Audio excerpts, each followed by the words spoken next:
এ বুয়াইন তোরা যে আরে মাথা না ভিতরে হাসিম বসাই দিবি। আচ্ছা ঠিক আছে তোলে মামু।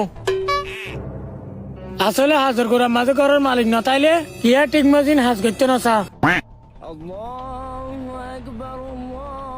মামু কি রে ওটা? আজান দিয়ে আর নামাজ ফরি আয় না। এই আগে আর হাজ গইল নামাজ 1 ঘন্টা বাদে পড়িস। তোরা তো মানুষের ঘরে হাজ করতে আইলে নামাজ সরা নিয়ে আইতে না এনগরি নামাজ কোয়ালা তুড়াই তাড়াতাড়ি হাজ করিল হন। আজ গরিবের ফেড়ে জন্ম লই বলি মানুষের এত দিলে হতা পুনা পরে দাঁড়াতি উড়ো জমিদারি বা হইলে কষা হন হব নামাজ তো বাজাদের কিছু গরিবার নাই, গরিবার ফেরার যখন জন্ম লইয়ে বেগিন সবাই লোয়া ফুরিব। ওই বেড়া গরিবের হন মূল্য নাই। এই তোরা হাজ না বাড়ি কি ফুটাফুটি কর দে মামু কিছু ফুড়াফুড়ি করি তো না বাজি।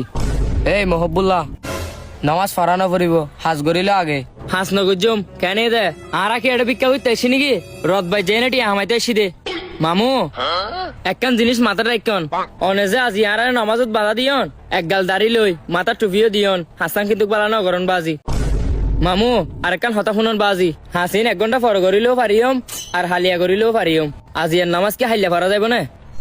আসলে আই তারারে নামাজত বাধা দি হাসান কিন্তু ভালো ন করি। এই নবী হাজ করিল এ পুতিনল তোমারা তিনজনই কে